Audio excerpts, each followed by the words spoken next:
Hello, everybody, and welcome to the Aggieville Alleycats podcast, where come rain, shine, or anything in between, we're here to deliver to you the Kansas State sporting news that you so love. I'm Ace Edwards, right alongside Connor Baltazar. And welcome to the cat fight, ladies and gentlemen. Welcome to what is, without a doubt, the game I am most excited for on the schedule, and probably the game that I've been most excited for since I've been a student here at K-State. That is up against my childhood team. It is your Kansas State Wildcats against the Missouri Tigers. So before we dive straight into the grand scouting report, I would like to take a moment to remind you that this episode is brought to you by the official Aggieville Alleycats merch store, where if you use the code KOFFACATS, that's KOFFACATS, at the official Aggieville Alleycats merch store, you can get $5 off any order, which includes the official staff-approved Doomtang Clan shirt, Play Sandstorm Cowards, as well as many other designs. So once again, please be sure to visit the official Aggieville Alleycats merch store and use the code KOFFACATS, KOFFACATS, to get $5 off of your purchase. So let's get right off with their 2021 season and their 2021 stats. I'll start off with the offensive side of the ball as well as their general record. Now, last year, they were a 6-7 team with a loss to Army in their bowl game with a 3-5 conference record, 2,342 rushing yards at a clip of 5 yards per attempt, 22 rushing touchdowns, 3,036 passing yards at a clip of 6.6 repeating per attempt, with a 66% completion percentage, 19 passing touchdowns to 11 interceptions, a third down percentage of 42.05, which was 41st in FBS, and then a red zone percentage of 65% in touchdowns and 90% in total scores, which was a tie for 18th in FBS. 19 sacks allowed with a total of 29.08 points per game and 378.4. Now, if you look at all those numbers, the first thing that you'll probably notice is how much the passing yards outpace the rushing yards. And there are several reasons for that, and a lot of them carry over into this season. But before we talk about that, Connor has you for defensive numbers.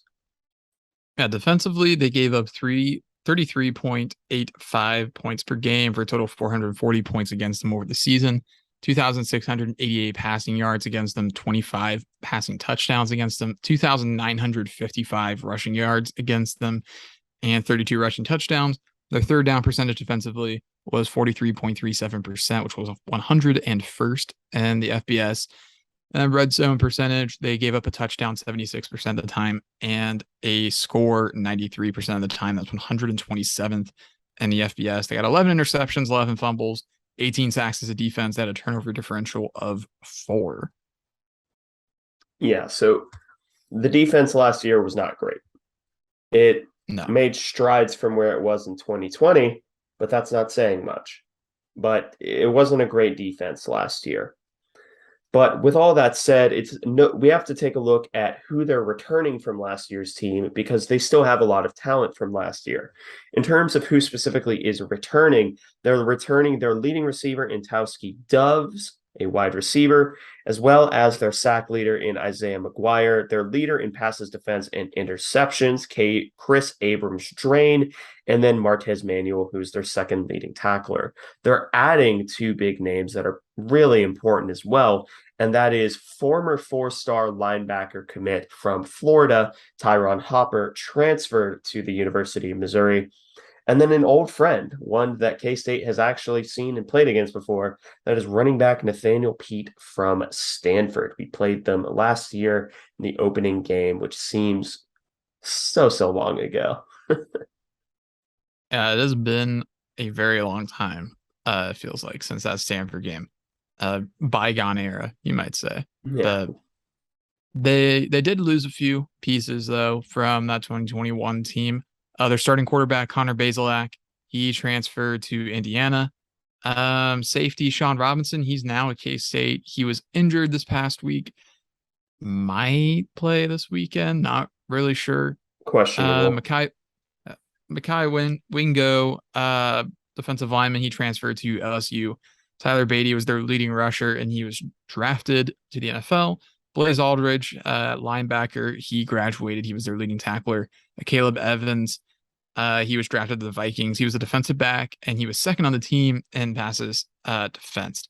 And they also, so they lose here, Steve Wilkes. Yeah, Steve Wilkes. DC. Yeah. Yep, they lose him to a job with the Carolina Panthers. Now, Steve Wilkes is an interesting story in and of himself because he was the 1 year Arizona head coach with the year with Josh Rosen before Cliff Kingsbury was hired. Then he took a job at MU. Now he's back at Carolina. More you know. What a guy. What a guy. But in terms of their 2022 schedule, they've only had one game this year, obviously, just like K-State. It was against Louisiana Tech, where they ended up winning 52-24. And the stats from that game puts them at 1-0. 323 rushing yards, 6.4 per attempt, 235 passing. 235 passing yards at a clip of 7.83, one passing touchdown to one interception, 5 rushing touchdowns, a 50% third down conversion rate on offense, a 35% third down conversion rate on defense, 4 sacks, and then a red zone scoring percentage technically of 100%. Louisiana Tech had one trip, and they scored once. And then the red zone scoring percentage on offense was 62.5% scoring a touchdown, and then 75% scoring at all. So the first game, in terms of stats, you're not going to get too much from it. But now, here comes the meat and potatoes of this scouting report, because we went through the first game and charted just about every meaningful snap. So we stopped charting it about midway through the fourth quarter when the backup quarterback came in. We charted their offensive personnel, the formations they used, the running game concepts they used, whether it was a play action pass. I'll tell you this, don't expect this. Because don't expect as in-depth in the future, because we kind of went in a little bit over our heads. Well, don't get me wrong, a few of these things will return. Like, we would like to bring back formation numbers and personnel, but outside of that, well, just enjoy what we have right now. Yeah, so in terms of just the broad overview of the offense, the one thing that there are 3 things in particular that we would like to point out. And the first is they can run a little bit of tempo if they get a look that they particularly enjoy. They're not going to run a NASCAR offense, but yeah, they are willing to hurry up and run a little bit of no huddle if they get you in a defensive look that they know they can exploit. But even when they run tempo, that really limits their offense, because it's quite clear that that's not meant to be their forte. So even if they're running from the same formation, let's just say I saw them run the exact same running play 4 downs in a row. I saw them run the exact same duo/inside zone. Technically, I think it's inside zone, but the distinction between inside zone and duo is inside zone is angry duo. That's the best way I can explain it. But the final thing to note in general is that their offense is not good at staying on the field and sustaining drives. There is a non-zero chance that their defense is absolutely exhausted, and there's like 10 to 12 more defensive snaps than offensive snaps, just because of how bad they are at staying on the field. But of course, now Connor has you for personnel, formations, and concepts. Yeah, personnel, we never saw them in 32, 22, or 21, which, I mean, a lot of offenses nowadays are getting away from that anyways. 12 personnel, they get into 22% of the time, 14 snaps total. And generally you're going to see it with twin tight ends to the same side, at least most of the time. They spend most of their time in 11 personnel, 49.1%, 29 of their snaps, I should say. So just under half the time they're running out of 11 personnel, but they do have some versatility with that as well. 10 personnel, 23.7% of the time, 15 snaps, and they had 3 snaps with extra linemen, just 5.2%. So that rounds out personnel. Formations, they went under center 1 time. And other than that, it was all going to be various formations of shotgun, or that just be gun 29% of the time. They ran a lot of pistol, 51.6% of the time. Then they went empty 12.9% of the time. They ran a little bit of wildcat, just under 5% of the time. That was, I think, all with Luther Burden as Yeah, it well. was. And they just want to get the ball in his hands because he's very, very athletic. And then more specific receiver formations, they ran trips about 26% of the time, twins 42% of the time, bunch 17.7% of the time, and then something else 14.6% of the time. That wasn't one of those Literally three that was anything listed. else. Literally Yeah. anything else. But then moving into concepts, they had 35 running game snaps, 31 passing game snaps. So they stayed fairly balanced there. Granted, it was pretty easy because they were in control for most of the second half, really.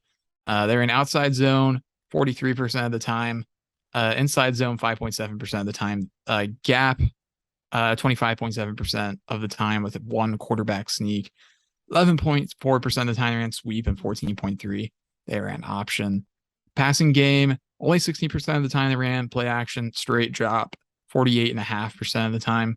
RPO 16% of the time, and screens 13% of the time. And they had a motion across the formation 35.5% of the time.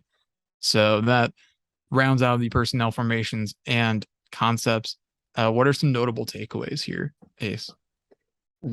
Probably the biggest takeaway is just, well, to put it into terms that aren't just numbers, because I really like the numbers, but the numbers provide grander context rather than should be taken alone.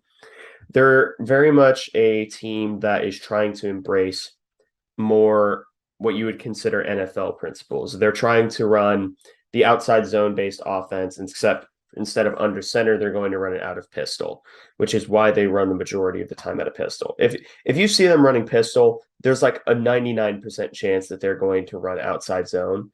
And well, it's not 99, obviously, we provided the numbers, but there's a very high chance that they're going to be running outside zone. The thing is that they don't run the counter punch, which is the bootleg off of that, or at least they didn't against Louisiana Tech. But this is very much a team that wants to spread you out, get linemen on the move, get players out in space, and try to make you make a mental error. And that kind of explains why they run a pretty decent amount of RPOs, pretty decent amount of screens. Their straight dropbacks most of the time are going to be trying to go for deep shots, which this offense does want to do, which we'll talk about in a little bit. The other thing that I wanted to point out was that they don't utilize short motion, which is odd, especially considering the type of offense that Drinkwitz wants to run, which it's clear he wants to kind of make it as easy as possible. So he doesn't utilize short motion. He just uses across the formation motion, which is more used for gadget plays. I mean, Kleiman mentioned it earlier. This is a multiple team in that they run a lot of different play calling concepts. They're not strictly a college offense. They're not strictly a pro style offense. They're an offense that implements a lot of concepts in both. Whether they do that particularly well, we'll get into in a minute. But you took offense, I'll take defense, if that is fine. I'll allow it. All right. So the first thing that I wanted to note before we get into the formation numbers and concepts is the new defensive coordinator that the University of Missouri has, and that is former safeties coach Blake Baker. Blake Baker's had an interesting career path, and I promise I have a reason for pointing this out. So obviously he's replacing Steve Wilkes. He has 6 years or 6.5, we'll say, of defensive coordinator experience. 4 at Louisiana Tech, 2 at Miami, and once as a co-defensive coordinator at LSU. Interestingly, despite having the number 4 defense in terms of yards and yards per game, first and third down percentage, 9th in sacks, and tied for 7th in interceptions in 2019 at Miami, he was stripped of defensive play calling duties by then head coach Manny Diaz January of 2021, which seems odd given that he not only coached a top 10 defense in just about every meaningful measurement in 2019, but he was a legitimately good defensive coordinator at Louisiana Tech as well, coaching Jalen Ferguson to be a third round draft pick and coaching that defense to be one of the best in CUSA and leading them to two CUSA championships. So, how exactly he ended up as a linebackers coach at LSU immediately after this confuses me. Which, by the way, he was on staff when we smoked them at the Texas Bowl. Then he was asked to move to DC 1 month at Missouri. I say all of this because the defense is probably the part that concerns me the most. And Blake Baker is a big part of that because of the defensive scheming he was able to do at places like Miami and Louisiana Tech. Even if it was under Manny Diaz, you don't become a top 10 defensive coordinator on accident. That just doesn't happen. Before I get into anything else, do you have any thoughts on that for how he I know this isn't like not necessarily how he fell so far, but any thoughts about just those numbers in particular, I guess? Yeah, it's definitely concerning, but also inconsistent because it's weird that he was on that LSU staff when we kind of destroyed them. Because that defense really was just all out of whack, even though they just, yeah, I know they were shorthanded or whatever, but they still had some really good players available. And I don't know, the whole situation is just very, very strange. We have a very, very small sample size as well with him at Missouri, with I would say an interesting result. A lot of talent, like a lot of obvious natural talent on that defense, but I mean we can get into it more with the numbers, but I think there's more than meets the eye with the defense because there's a lot of different ways to look at it. Yeah, exactly. So going into their alignment numbers, the first thing we're going to go over is their safety alignment. They started off in two high safety coverages or two high safety shells, 55.4% of the time, and single high coverages, 44.6% of the time. The thing about their two high to single high looks is you would think that them running two high would mean they run a lot of cover five, which is just cover two man, or cover four, cover two. No, no, because they act like a tumbleweed and they just keep rolling one of their safeties. Most of the time, it's Carly's that they roll into a hook flat zone. They play a lot of cover three, which we'll get into in a little bit. But in terms of their corner alignment, 52.3% of the time, they don't press any of their corners. 38.5% of the time, they press one of them, which is most of the time the isolated receiver. And then only 9.2% of the time do they have more than one, which is two or more people pressing, which again sort of matches what you'll see later in how they play their coverages. But in terms of defensive line, this is the part where they're truly multiple. I believe that Kleiman probably more meant the defense was multiple, though the offense does technically fit the description as well. They run three down fronts 58.5% of the time, four down fronts 41.5% of the time. In terms of three down fronts, they run odd 10.8% of the time, a tight front 24.6% of the time. The distinction is tight has a defensive end moved in slightly more to the center side. At least that's how I was taught about it. Again, could be wrong, but at least that's what I've been taught. They run a bear front. Technically, it's a bear front. It's just two linebackers or a safety walked up on the line to make it a five-man surface 7.7% of the time. They run a stack front, which is literally just three down linemen and everyone else playing in space 10.8% of the time. And then most interestingly, they run mug, which is linebackers in either the A's or B gaps 3.1% of the time, which I didn't expect them to show that if they were going to do it, because why would you waste that against Louisiana Tech? That seems like an odd choice. Yeah, that is a really odd choice to do that. I wonder why. Yeah, I don't know. But in terms of four down fronts, they only switch. It was 41.5% of the time total, and they would really switch off. It was about even between under and over fronts. So 16.9% under fronts, 18.5% over fronts. So yeah, the defensive line truly is multiple in that they can have just about anyone play anywhere. Which coverages is next up. They only played straight man coverage 24.6% of the time, and zone coverages 75.4% of the time. And to my eyes, the predominant coverage that they played was cover three, which was 56% of the time. Now, again, I don't have access to all 22. It could be cover six, and I could be wrong. It could be anything else. We don't have access to all 22. We wish we did. That'd be awesome. That'd be really That'd be cool. great. I would Would love love it. doing. I would absolutely adore that. But from what we can tell, they mostly run a lot of cover three. 16.4% of the time they run match, and then 3% of the time it's something else. Again, not really discernible without all 22. I've been talking for a minute. I'll let you talk about blitzes. Yeah, blitzes, they don't blitz 66.2% of the time, and they're blitzing about a third of the time. So pretty much 2/3 don't blitz, 1/3 blitz. When they are blitzing, they go slot blitz 9.2% of the time, linebacker blitz 24.6% of the time, which they got kind of creative with some of their blitz designs as well that led to an interception, at least partially. Yeah. And then they brought outside corner pressure 1.5% of the time. I'd imagine they did that one time then. Yeah, it was And once. yeah, then yeah, they're very elaborate with how they send pressure and when. The moment I was referencing was sometime in the first quarter.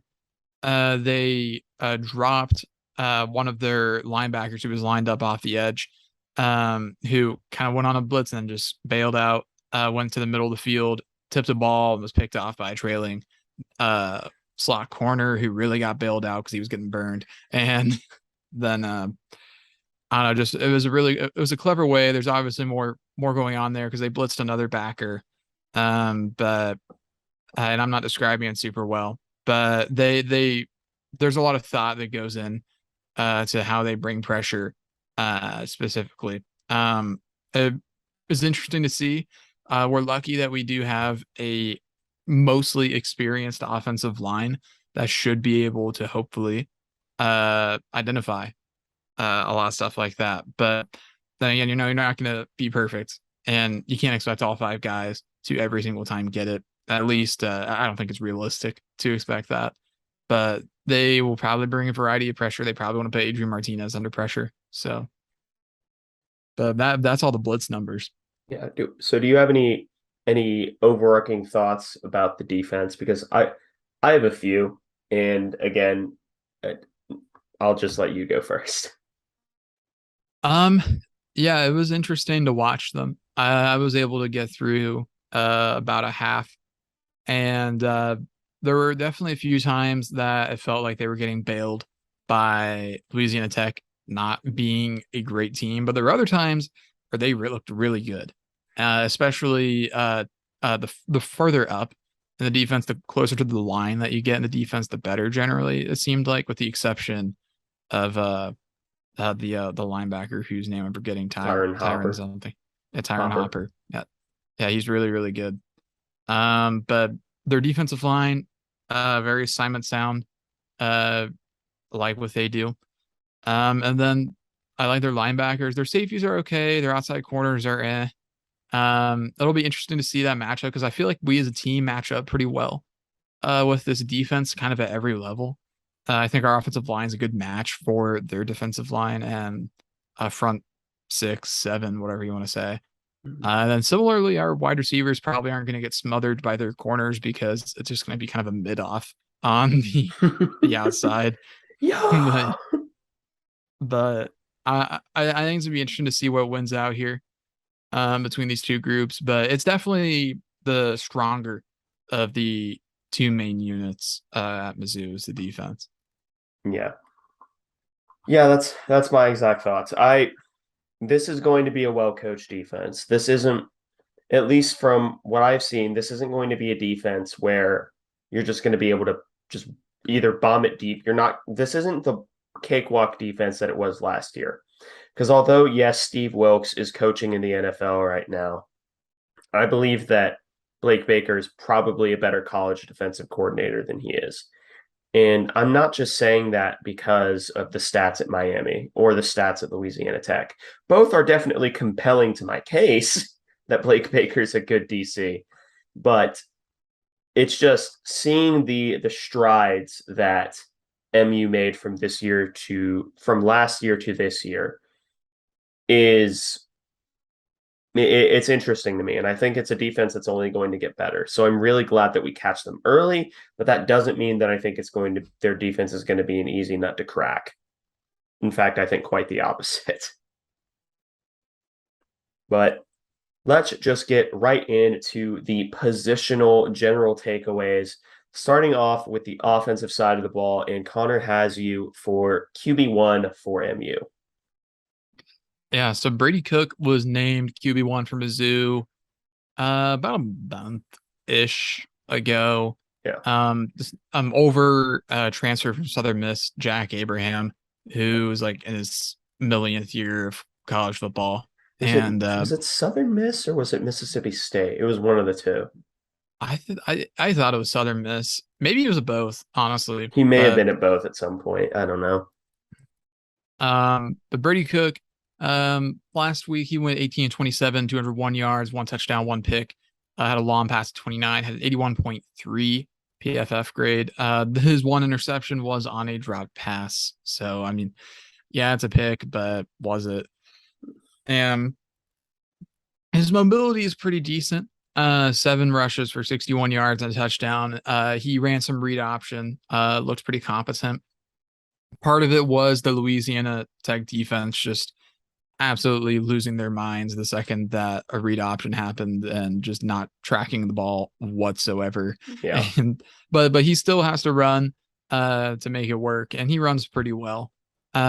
His biggest weakness is probably his arm strength and his deep ball.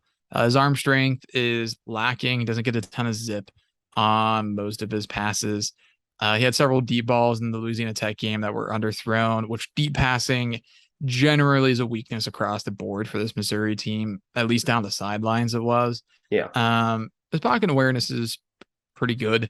He's not Carson Camp, but he's still fine. He's passable. I really think that Carson Camp might be the most pocket-aware quarterback we see all year. Yeah, and we still got to him 4 times. So, yeah, it's phenomenal.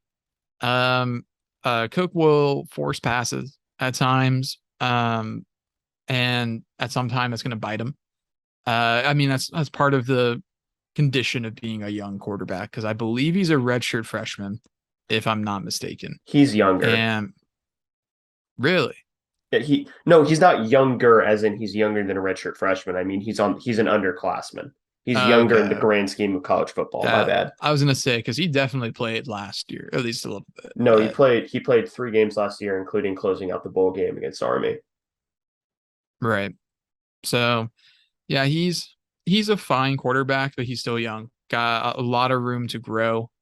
What I saw from him, he was okay. The play calling, granted, was not complimentary to him at times, at least in terms of improving his statistics.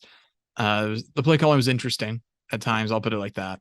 And but I don't know. I think he's all right. Not incredible, but he's somebody that I'm not going to fear a ton going into this game. He's somebody that could be really good in the future, but right now he's got a lot of work to do. Yeah. And granted, there's also pieces around him that need to develop as well. Yeah. This is a very young team. But going past the quarterbacks, they also talk about the 2 leading rushers. Technically, I don't think either of them started the season as running back 1, but their running back 1 was hurt. I think that was Elijah Strong. But I'm going to be honest, I think that these 2 probably have already taken that spot from him. And that's number 20, Cody Schrader, and number 8, old friend Nathaniel Pete. Let's first talk about Cody Schrader. He enters 17 for 70, 1 touchdown, and 1 reception for -8 yards. A 71.7% PFF grade with 71.4% running grade. He's fine. He's all right. He has okay vision. He's okay speed. His defining trait is his ability to break the weaker tackles. Like you're not going to arm tackle Cody Schrader. It's just not going to work. And his contact balance is pretty solid. So if you hit him on one leg, there's a solid chance that he's able to keep going for at least a couple more yards. And of the two of these backs, he's definitely the more rough and tumble one. He's the one who's more likely to finish his run by trying to truck you rather than just falling forward. But that being said, I think Nathaniel Pete's the better of the two. He's the transfer from Stanford. He only got 8 carries last Saturday, or I guess it was a Thursday game. He enters 8 for 72, 1 touchdown, 2 receptions for 18 yards, an 80.4 PFF grade. And he has the same skill set as he had at Stanford. He was a quicker and shiftier back with a lot of receiving upside and good vision, and pretty good one cut ability, like one cut and gone.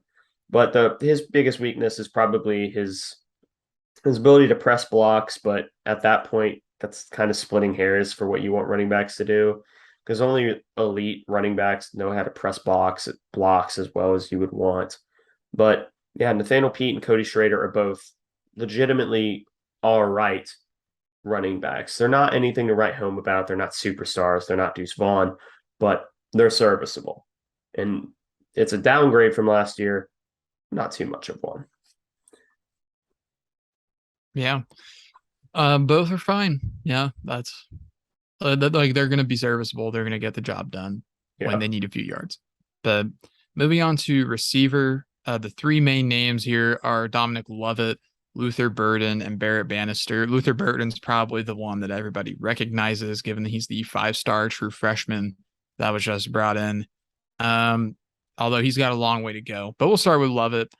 Has 6 catches for 76 yards and 1 rushing attempt for 18 yards thus far. Had a 73.4 PFF grade, 68.3 pass offense grade. He's got really good speed. His hands are okay, very shifty. He's got good open field vision and makes good cuts. His route running is pretty solid as well, at least in its suddenness. So love it. He is a guy that exists, and he's pretty good. Yeah, he's good. Burden is an interesting case because he's obviously got the highest potential of anybody in this, given that he's the 5-star and he's probably the most athletic guy on the team. But right now he's really not ready to be a true receiver. He truly is just an athlete. Like, he's there to get the ball in his hands and go be athletic, basically.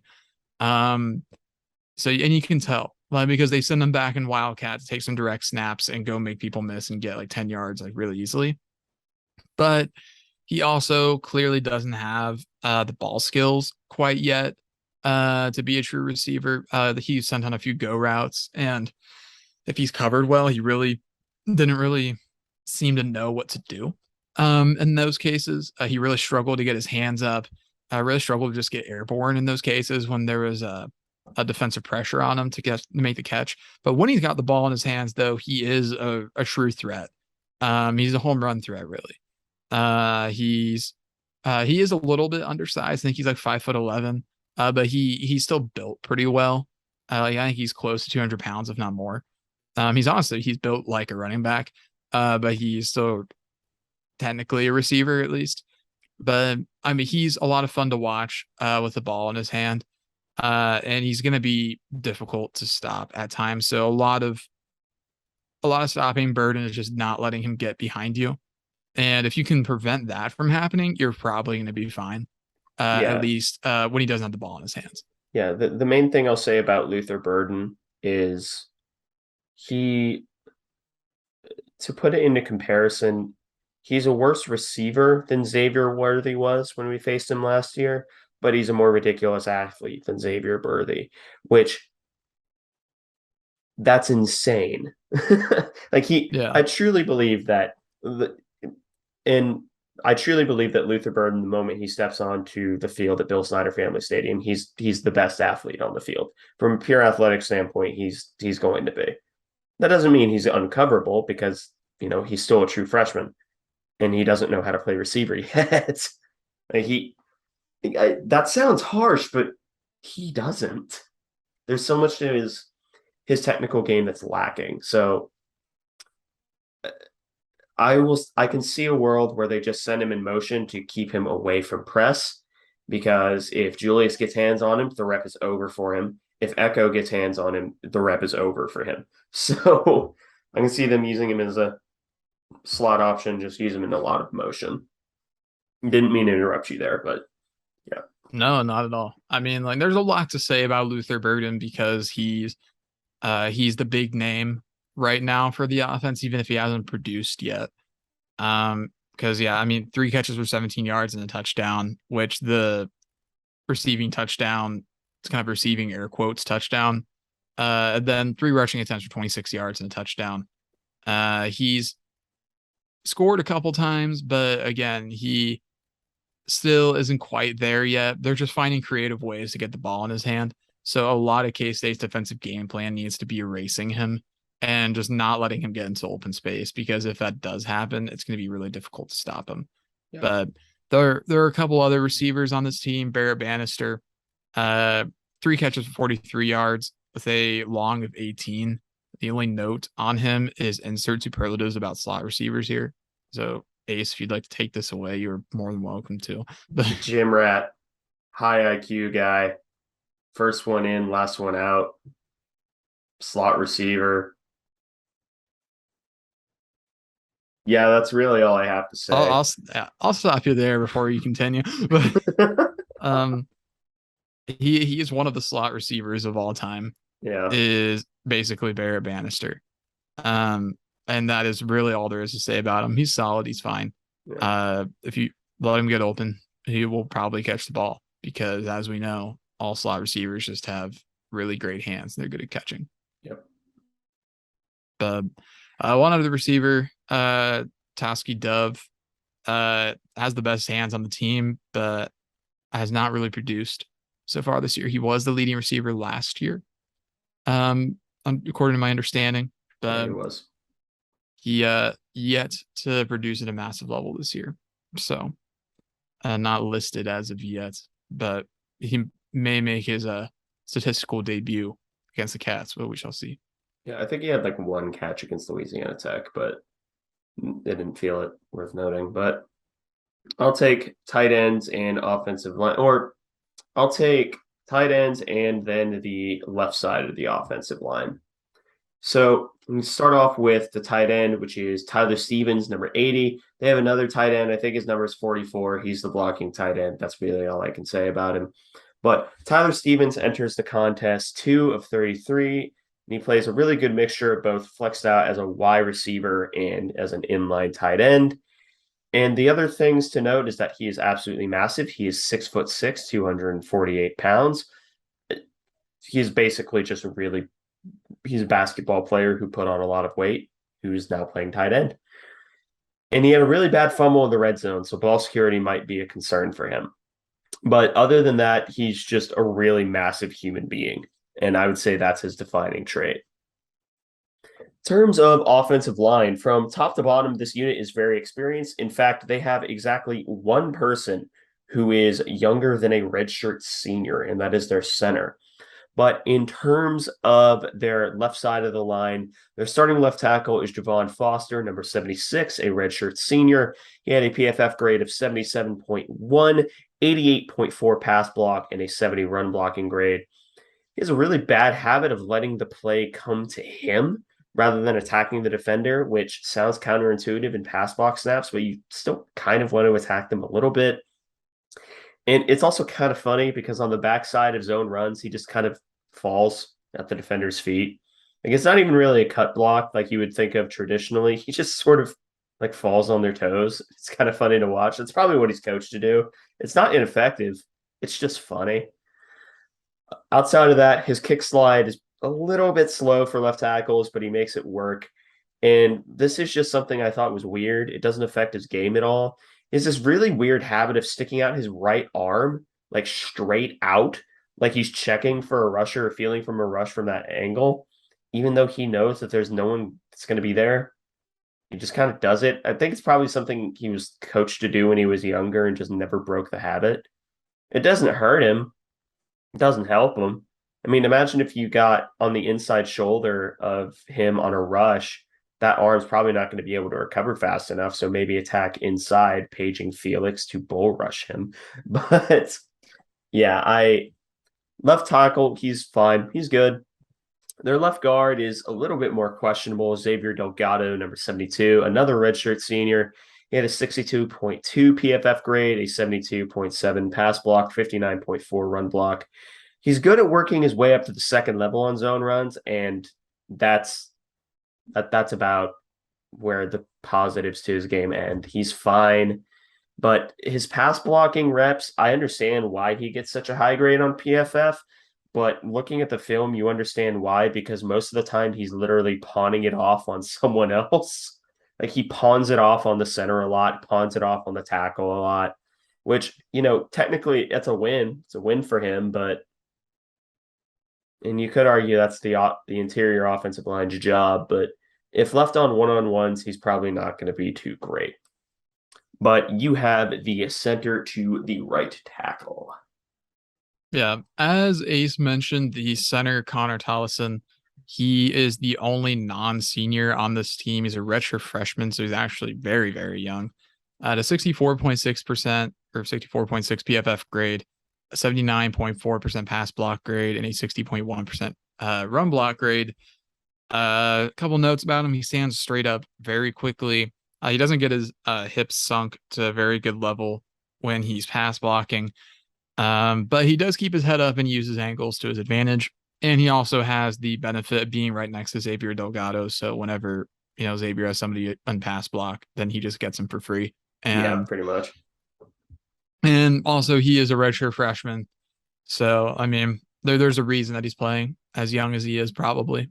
So keep an eye on him, which he may be partially inexperienced, but there's also going to be stuff that he is just going to be really naturally talented at being this young. Like that's probably why he's on the field.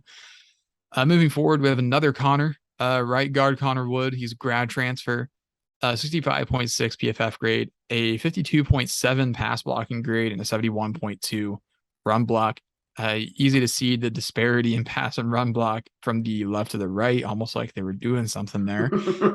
He's a good lateral mover in the running game, and that is where the notes really end on him. He is a run block first right guard. Stop me if you've heard that before. And he certainly exists, and that's about all there is to say about him. Yeah. Then at right tackle, they have Zeke Powell, who's the grad transfer as well.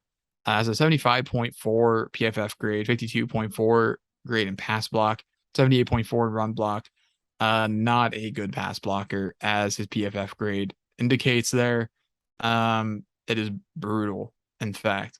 Like KT Leviston 2020 bad. And yeah, no. Like, it's that bad. It's because that was borderline unwatchable at times. But he not great. Probably again, why is it right tackle? But that's the offensive line for Missouri. Kind of a mixed bag here.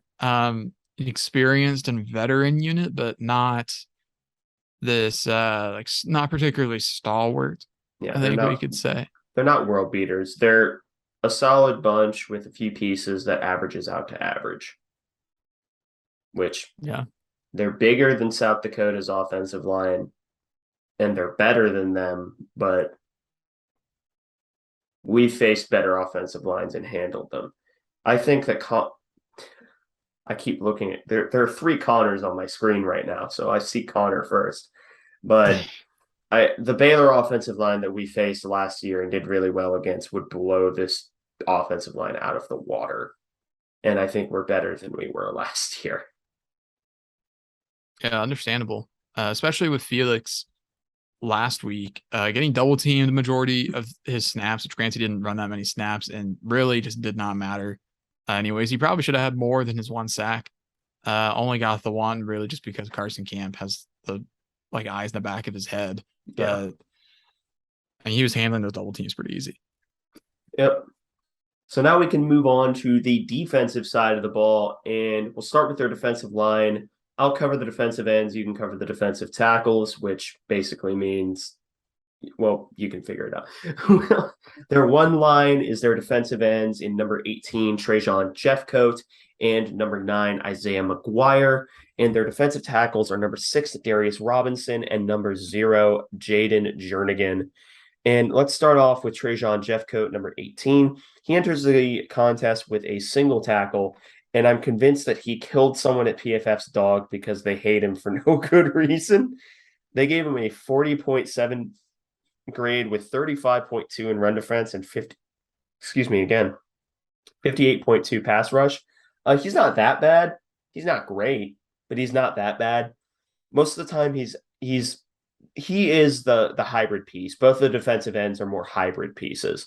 They're asked to play as stand-up edge rushers or hand and dirt edge rushers, defensive ends, and they're fine at both. As a force player in the run game, this is probably where his run defense grade got nuked from orbit, because if he's asked to play force on like an outside run, no, he's not doing it. He tries his damnedest, but he's not going to do it. He's trying his absolute best. But if Gilly happens to be on a sweep, I could see a world where Gilly just assassinates him. But as a pass rusher, he has a pretty good arm under rip move. If the key to beat him, the key if you're the tackle is you have to beat him to the edge. He's not going to beat you inside, but he will try to speed rush you. That's the majority of his game, is trying to outspeed you. And it does vary where he lines up. So he'll see a little bit of KT and he'll see a little bit of Christian Duffy. I've seen enough from both of them that I'm not particularly worried about Trajan Jeffcoat. Isaiah McGuire is definitely the better of the two ends. Number 9, 75.5 PFF grade, a 69 nice run defense grade, a 71 pass rush grade. And if Jeffcoat leaves to be a bit desired as a force player, McGuire is not necessarily 2 steps, but a step below that. Both of their defensive ends are not very good at setting the edge at their position. And although Jeffcoat was a hybrid player, McGuire is he's the best hybrid lineman that they have. And he even dropped into coverage a little bit, which scared me. Granted, he got toasted by Louisiana Tech's tight end when he did it, but it still kind of scared me because it wasn't like he was disgustingly out of position. He just got bodied by like someone who's 6'7", which that could have happened to anybody. That is true. It really could have happened to anyone. But yeah. So again, similar to Jeffcoat, he has an absolutely disgusting rip move. But the difference is that McGuire can still beat you to the inside because he can rip to the inside. He prefers to rip to the outside. So don't overset either way. Try to stay neutral as best as you can and just try to mirror him the best you can, because his plan is not to go through you, it's to go around you. So you can probably run him out of the play if you really want to. But again, that's their defensive end room, and now defensive tackles. Getting to defensive tackles, you have Darius Robinson. He's a team captain. He's got 1 tackle so far. PFF grade of 75.4, 64.1 run defense, 76.7 in the pass rush. He's pretty solid at attacking gaps in the run game rather than trying to go through his man. He's got a pretty solid initial punch straight off the line. Basically, what this is telling me is that he's fairly assignment sound in his run defense. And then he's a pretty solid pass rusher as well. So all around pretty decent defensive tackle to have there in the middle. And then the other guy they have is Jaden Jernigan. He's got 2 tackles and a sack. PFF grade 65.4, pretty abysmal 48.6 run defense grade, but 67.5 in the pass rush. It's hard to take these PFF numbers as dogma after his 1 game. Yeah. But it's really the best indication that we have thus far. But yeah, Jernigan, the inferior of the 2 probably, although stats are superior. And then Robinson, being team captain, obviously a leader on the defensive side of the ball. But I don't know. There's more to take from the ends, I'd say. I personally preferred McGuire. If I were a Mizzou fan, I'd like McGuire a lot. He's got really good length and speed off the edge. But defensive tackles, I don't have a ton to say about them other than allegedly one of them is 00, unless we've listed that incorrectly. But yeah, it's actually just 0. It's not 00. That is an absolute shame. I was really hoping it was 00, but could happen to anyone. I like Jerrigan. I like Robinson. Both are solid.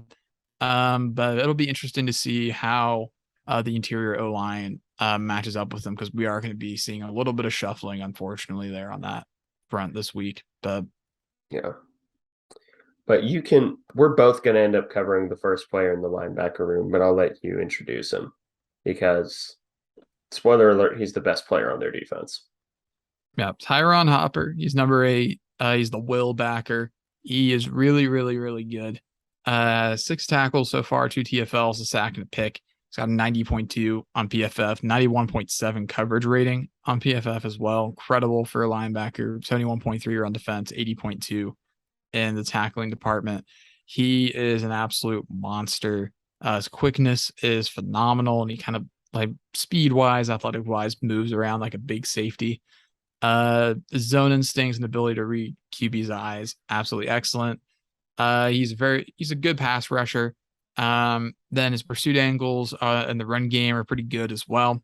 He can fake a rush and move into the whole zone really quickly. We saw a really good example of that where he caused an interception where he was actually lined up on the edge and then faked a rush, dropped into his zone, deflected a ball, caused an interception pretty early on in the game. I don't think it ended up turning into anything for Missouri. But he showcased his abilities more than once. He's an incredible athlete and probably gonna be a thorn in the side of Colin Klein when he's doing some game planning because the middle field probably won't be quite as open with Tyron Hopper there covering. Yeah, if Tyron Hopper was not a part of this defense, it would be a completely different defense. I would not be nearly as worried about this defense as I am if it were not for the existence of Tyron Hopper. Just because he is basically like having a second star player. He's the biggest comparison that I can come up with, and I know that this is an imperfect comparison because they play completely different positions, but you know how much Jalen Petrie meant to the Baylor defense last year? That's what Tyron Hopper does for this defense. He can do just about anything on the field. And that's what makes him such a difficult chess piece to figure out and scheme for. Because normally when you're scheming, you're looking for weaknesses. You're looking for a player to exploit. In this case, you're going to have to look pretty much anywhere else because Tyron Hopper, the moment that he steps onto the field and the moment he's on the field, whatever assignment he's going to do, he's going to do it well. Even if he's, pass rushing, which is his weakest skill set, he's not bad at it. He's not bad at it by any means, but his scariest ability is his ability in coverage and his ability to make you think he's coming on a blitz. He plays with your head more than just as much as he plays on the field. And part of me thinks that's coaching because, again, I have a lot of faith in Blake Baker. But yeah, Tyron Hopper, if this game turns into a defensive slugfest, for MU, it is almost exclusively because Tyron Hopper is putting the team on his back. Yeah, he's an incredible player. Yeah. But we can move on to Chad Bailey, the Mike backer. Also a pretty good player in his own right. 80.6 PFF grade, 73.7 run defense grade, 80.1 tackling, 75.4 in coverage. He is a serviceable true Mike. He stiffs with the run game pretty well, though he doesn't necessarily block shed the absolute best. But again, he is a true Mike and a really intelligent player, so he's going to sniff out trick plays and play action pretty easily. Watching the game, I think there was once where I thought that he kind of bit kind of hard on play action, but never again after that. And I think it was the first play action of the game, which I mean, somehow you can just chop up to being the first game of the year and just like need to get in the right headspace. But I mean, yeah, not fun to have to deal with this front six. Going to be a tall task for the offensive line, but Casey's got a really good offensive line, so they have that in their back pocket there at least. But yeah, that is the notes on linebackers. If you have anything else to add, Ace. Nope, nothing more to add. I would say that their linebackers are without a doubt the best room on this defense, and they're very, very good. Next up is the defensive secondary, and their corners are number 14, Chris Abrams-Drain, and number 2, Ennis Rakestraw Jr., with Number 19, Jamarian Wayne in rotation with them as a true freshman, or maybe it's a redshirt freshman, but as a freshman. In terms of safeties, there's number 1, Jalen Carleys, and Joseph Charleston, number 28, with Martez Manuel, the returning star defender from last year, at the star slash jack slash cash slash money slash whatever you want to call it position, not cowboy if you're Oklahoma State. It's the third safety. It's the third safety that does literally everything. But I'll let you decide. Do you want corners or safeties? I'll take corners here. Okay. Then I'll take safeties. We'll start with their more traditional strong safety. That would be Jalen Carleys, number 1. Enters the contest with 1 interception and 5 tackles, 69.3 PFF grades, 76.1 run defense, 83.8 tackling, and 65.4 in coverage. He's definitely their more traditional strong safety. He's going to play in the box a little bit more. He's going to be the one that's going to drop into that hook zone. And he's really, really, really good at tackling and really, really good in the run game, which kind of makes him that prototypical, really good box safety. So whenever they're doing their coverage rolls to the cover 3 look, or if he just starts down in the box, he's someone you have to account for in the running game. And again, he's not exactly going to be taking on offensive linemen, but he's clever in how he manipulates himself and his positioning to get some really good tackles and make the stop before it turns into a big problem. Joseph Charleston is their more traditional free safety if you're putting everyone into a box. He enters with 4 tackles and 1 interception, including a pick 6. The pick 6 was off a tip, but outside of that, it's 62.8 PFF grades, 68.8 run defense, and then 60.4 in coverage. It's definitely their weakest safety, but he's not awful as a true center fielder. And in the LA Tech game, it's probably imperfect because, they were getting pressure enough to where he was never really tested as that true middle field safety or as a deep safety at all. And then third and finally is their star defender, Martez Manuel. He enters with 4 tackles, 3 of them being for loss, a 72.7 PFF grade, 81.8 in run defense, 80.0 in tackling, 59.2 in pass rush, and 65.5 in coverage. The first thing you'll notice about him is he has a lot of different hats he wears. He can be a flat defender in zone. He can be a blitzer off the edge. He can even play a little bit of middle field safety if he has to. And he does all of these fine. He does them all pretty well. The biggest complaint is that he does not hide it when he's coming off of the edge on a blitz. So if Adrian Martinez is even looking up at all, which God, I hope he does, he can immediately call him out. It's like, hey, he's blitzing, slide the protection that way. Actually, no, it's the center's job to call protection in this offense. So the center needs to keep his eyes up and say, hey, blitz coming off the right side, slide protect to the right.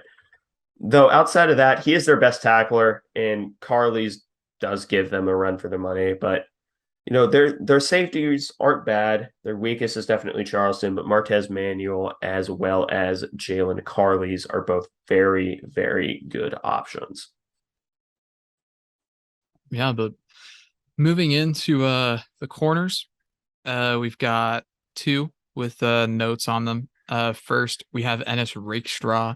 He's got 3 tackles and a pass breakup so far. 71.5 PFF grade, 79.3 tackling, and 72 grade in coverage. He is good at covering players and not just grass, which is something that is much more common than you would think for zone cover corners when they kind of just hang out in their space as opposed to really tracking where the players are going, just kind of falling asleep at the wheel defensively. But he does a good job at not doing that.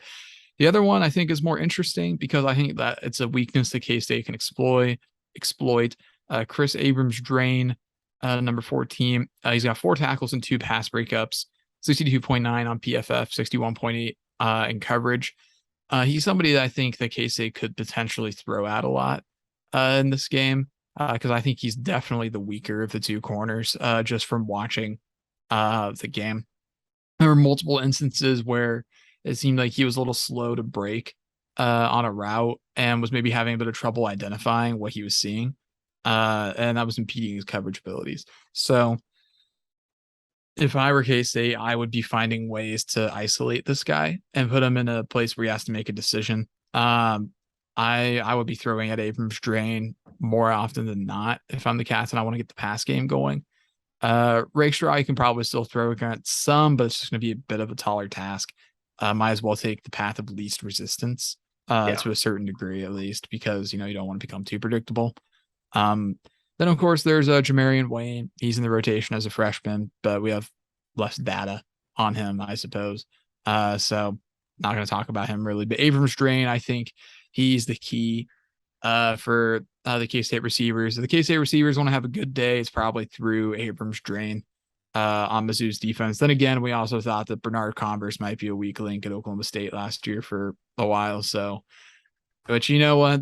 Honestly, being fair, their first games say that it would be. The first 3 games made Oklahoma State look really bad. I was about to make that disclaimer that they really didn't look good those first 3 games at all. And then they ended up being one of the best teams in the conference. So you never really know. Yeah. So it could have happened to anybody is where I'll leave it at with that. Yeah. So let's go in with the positional breakdowns going in. With all of that said on the defense, they're not impossible to break because Louisiana Tech did have a few big plays off of them and a few opportunities for big plays. For example, there was a slot that was taken to the house. I believe Abrams Drain was in coverage there. I think it was actually a slant route that was both Abrams Drain's and Carly's responsibility. It was one of the safeties. But it was taken to the house because they got caught napping a little bit on play action. So play action over the middle, but not the true middle, more like the hashes. That'll probably work pretty well. And I imagine Colin Klein will exploit that. But outside of that, let's get into the stories to watch going into this game. And the first one isn't a question. It is a statement. This is a battle between two new coordinators to their team. It's new offensive coordinator Colin Klein against new defensive coordinator Blake Baker. And that's going to be a fascinating matchup for me to watch. Like, even if it's not interesting to anyone else, I think it's going to be interesting. I think it's going to be fun. Yeah, I think that's fair. Colin Klein, he's gonna be forced to flex his muscles a little bit, I think, in this match. Just because age. Sorry, I didn't mean to interrupt you. Because Blake Baker played, I think it was 2009 to 2013. He played at Tulane. Yeah, they would be about the same age then, yeah. Because Klein was 2009 to 12, I believe, or 2008 to 12, I think. But yeah, it'll be an interesting battle to watch between those two guys. I think Klein's going to be more creative in this game. If this game goes similar to the previous one, then I'm willing to start raising alarm bells about the offense. But I'm not going to let one game really affect my opinion. We'll see a lot more, I think, from this game in terms of what to expect from the offense for the rest of the year and what to expect from Colin Klein.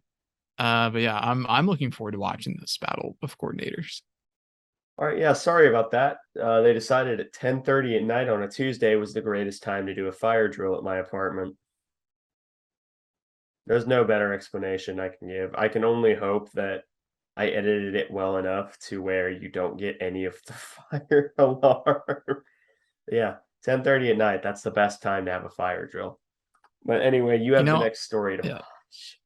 I'm glad that you had a good time with your fire drillies. But does Adrian Martinez let it fly this game? I think he does more than he did against South Dakota. I think that he eclipses like 175 at least passing the ball, but I think this is probably another game where we're going to lean on running a little bit because we were just so successful with it last game. And I think that this is going to be yet another. I think we see a lot more intermediate stuff with Adrian, a lot of stuff out to the numbers, probably trying to stay away from Hopper. But letting it fly, I mean, I don't think he's going to throw for 400 or anything, but I mean, I think he'll throw it more and be a bit more aggressive and decisive than he was against South Dakota. But I mean, we shall see. Yeah. That's kind of my thoughts as well. I think that we probably get a few more deep shots than one this game, Yeah. but I don't see it turning into an air raid game. So the next question is, does MU's run defense take a step forward or a step backwards from last year facing Power 5 competition? And I have to say it probably takes a step forward because if it takes a step backwards, they're getting even worse than one of the worst run defenses in the country. That being said, I don't think they're going to be amazing against K-State. I think the offensive line is just better. Yeah, I think that's a fair statement to make. Um, their run defense will probably be better, but like you said, it's kind of a by default sort of thing where it's like some years there's teams just can't get worse. So yeah, they improve, but what else were they supposed to do? So I think that's a fair take there. But I also kind of agree that it may not matter as much against this K-State running attack, especially if they can get Deuce and DJ Giddens going, because DJ was really starting to get it going by the end of the week. If they can have that kind of thunder and lightning punch, it'd be really difficult for Mizzou to stop both of those guys. But moving on to another story to watch, is it going to be Mizzou's defense versus the world in this game? And Probably. yeah, I think that that's the objective truth almost. I don't love Mizzou's offense at all. I There's intriguing pieces there, but to me it's something that it needs more time in the oven.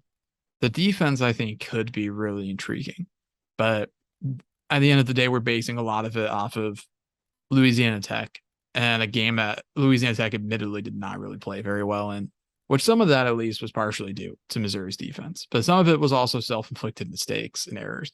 And we're going to really get a good gauge on if they're actually good, I think, in this game. And even if they are good, I still think it's more than a winnable game for K-State. Yeah. But I do think that if Mizzou wants a path to victory, it's going to come from the defense. Like they're going to have a defensive score or at least a defensive setup of a really short field of some kind. But yeah, the Mizzou is going to be riding the coattails of their defense in this game. Yeah, because that, if I'm remembering correctly, I know the score of the Louisiana Tech game was 21-10 going into halftime. One of those was a short field, one of those was a pick six, and one was a normal drive. So realistically, the MU offense put up 14 points against Louisiana Tech in the first half, and then they ran away with it in the second half. But yeah, I really do think it's probably going to be MU's defense versus the world. But in terms of what K-State has to do, can K-State's secondary contain the athletes MU has at receiver? Notice I don't say stop, I say contain. Because they're going to get theirs. It doesn't matter how bad the play calling is, because I don't think that Drinkwitz or his staff are particularly great offensive play callers. Their athletes are going to get some. Luther Burden is going to get his if the ball gets into his hands. Lovett's going to get the ball, going to get yards if he gets the ball into his hands. It's going to be a struggle for our secondary. Not a struggle, but it's going to be a battle to watch all day because these are some of the most talented receiving weapons that we'll see all year. Yeah, I agree with that. A lot of athletes across the board. It is going to play into K-State's favor that there's a lot of veterans on K-State's side, and it's a younger group on Missouri's side. So that is going to be useful for K-State. But then again, Luther Burden, despite being a true freshman, it's only going to be a second game ever. He's still Luther Burden, and he's an incredible athlete, and he will probably get one incredible play at least. I don't anticipate him being unstoppable all game, just because I don't think he's there yet. I think he could be by the end of the year, but he's got development to do before he's really ready, I think. But I think contain is a good word there. I think that's good. That's sharp word choice. But we can move on to another story to watch. Can Drinkwitz keep himself from doing or saying something stupid between the recording of the game or between this recording and the game? Because that takes us on a throwback. to when he said, "I don't see us punting the first 3 weeks," and they punted 4 times allegedly last week. They definitely punted against Louisiana Tech. I'm not sure if it was 4 times, but they punted. Yeah. I tentatively think that he can muzzle himself enough to not say anything completely outlandish. Like there might be some like off the cuff stuff where like you can maybe interpret it as like a like slight of some sort, but it's not going to be like headline grabbing stuff, I don't think. Uh I guess I think he's probably got insults saved up for like if he wins. In my mind, he's such a dork. He probably has like a joke book. Like Oh, that he he like just definitely like writes does. down Key State insults for his post game press conference, God, which dude. like, he won't need to use them because he's not going to win. But he yeah, I think that he can contain himself. Probably. There's not that long between the game and then I think he's probably already had his presser this week, I imagine. Drinkwitz will find a way. You think so? I Yes. tweet something on the way there. Oh no, he'll tweet something stupid. No, he will. That that would be funny. And you know, honestly, I'd allow it. I'm totally fine with Drinkwood saying something because it just makes it sweeter when we win. So Yeah.